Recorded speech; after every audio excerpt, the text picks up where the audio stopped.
여러분, 보험 설계사가 왜 욕을 먹을까요? 단순히 그 사람이 별로여서가 아닙니다. 실제로는 구조적인 문제가 훨씬 커요. 오늘 영상에서는 보험 설계사가 욕먹는 진짜 이유 3가지를 말씀드릴게요. 이걸 알게 되면 고객이 왜 실망할 수밖에 없는지, 그리고 설계사로서 어떻게 달라져야 하는지도 명확해질 겁니다. 영상 바로 시작할게요. 여러분의 구독과 좋아요는 영상 제작에 큰 힘이 됩니다. 구독 꼭 부탁드릴게요. 첫째, 금방 그만둔 설계사. 고객은 고와 계약만 떠안게 된다. 많은 고객분들 이런 경험 있으실 거예요. 지인이 보험 설계사 한다고 해서 도움 주는 마음으로 가입해줬는데 얼마 안 가서 그만둡니다. 그러면 그 계약은 고와 계약이 돼요. 보험금 청구하려고 전화를 하면 담당자는 사라졌고 모르는 사람이 제가 도와드릴게요 라고 합니다. 그런데 그 사람은 이 계약으로 수당을 받은 사람도 아니에요. 그러니까 고객 입장에서는 이 사람한테 부탁하는 것도 미안하고 보험사에 직접 문의하자니 복잡하고 결국 보험금 청구도 망설이게 됩니다. 그리고 이후엔 어떤 일이 벌어질까요? 모든 설계사분들이 그런 건 아니지만 업계 분위기 자체가 신계약을 유도하기 위해 새로운 설계사를 붙이는 방식이 많습니다. 결국 고객님들만 멍이 드는 구조가 되는 거죠. 기존 계약 정리하자며 유도되는 해지. 지금 이건 비효율적이에요 라는 말로 불안감 조성. 설계사 바뀔 때마다 달라지는 이야기.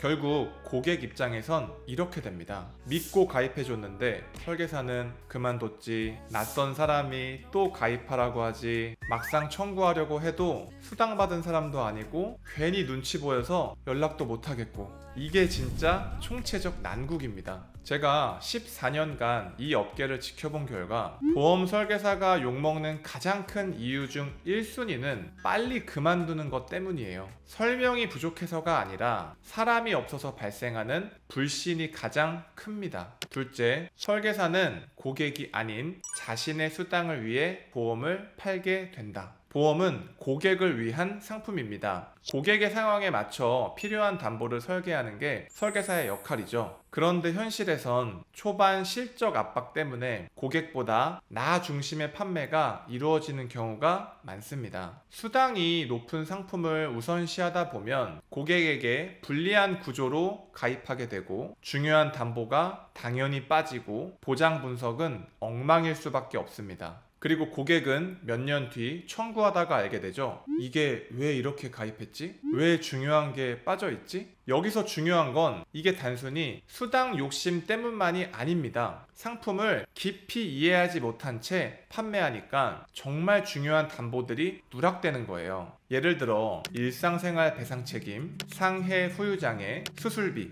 이런 건 설계사가 구조를 모르면 빠지기 딱 좋은 담보입니다. 그런데 이게 빠지면 어떻게 될까요? 실제 있었던 사례입니다. 아이가 아파트에서 놀다가 옆집 차를 긁었는데 배상 책임이 빠져 있어서 자비로 수백만 원을 물어준 케이스가 있었어요. 또는 낙상 사고로 허리를 다쳤는데 상해 후유장애가 빠져 있어서 수술비나 실손은 받았지만 장기적인 장애 보상은 전혀 받지 못한 사례도 있었습니다. 문제는 이런 경우 고객이 보험사에 따져도 보험사는 이렇게 말합니다. 담보를 선택한 건 설계사와 고객님 간의 계약 내용입니다. 즉, 보험사는 책임지지 않습니다. 결국 모든 피해는 고객이 떠안게 되는 구조죠. 그래서 더더욱 설계사의 책임감 있는 설계가 필요한 이유입니다. 셋째, 무리한 리크루팅, 결국 멍드는 건 고객이다. 사실은 여기서부터 시작이에요. 보험업계는 진급하려면 사람을 데려와야 하는 구조예요. 계약만 잘해서는 안 됩니다. 리크루팅을 해야 진급이 되고 진급을 해야 높은 수당을 받을 수 있습니다. 그러다 보니 무리해서 리크루팅을 하게 되고 아무것도 모르는 신입이 갑자기 계약을 팔게 됩니다. 그리고 그 신인은 금방 그만두고 그 사람이 모집했던 계약은 담당자도 없는 고아 계약으로 남게 되는 거죠. 이게 바로 악순환의 시작입니다.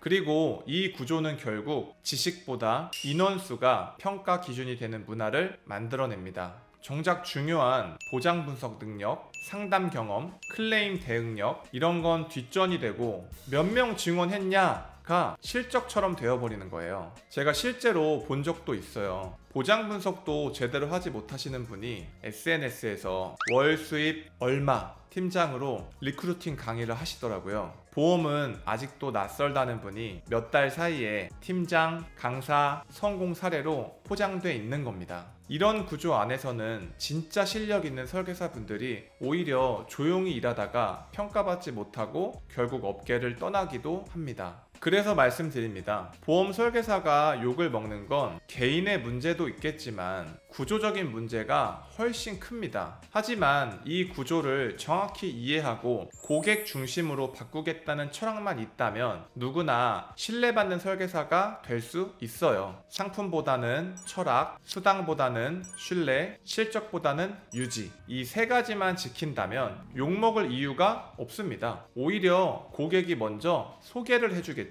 진짜 좋은 보험은 보험 자체에서 나오는 게 아니라 설계사의 철학에서 나온다고 생각해요. 현장에서 겪는 고민은 댓글로 편하게 남겨주시고 다음 영상에서는 보험 설계사로 욕먹지 않으려면 무엇을 어떻게 바꿔야 하는지 실전 노하우까지 전부 알려드릴게요. 구조는 어쩔 수 없더라도 우리는 다르게 할 수 있습니다. 오늘도 행복하세요. 그럼 다음 영상에서 뵙겠습니다.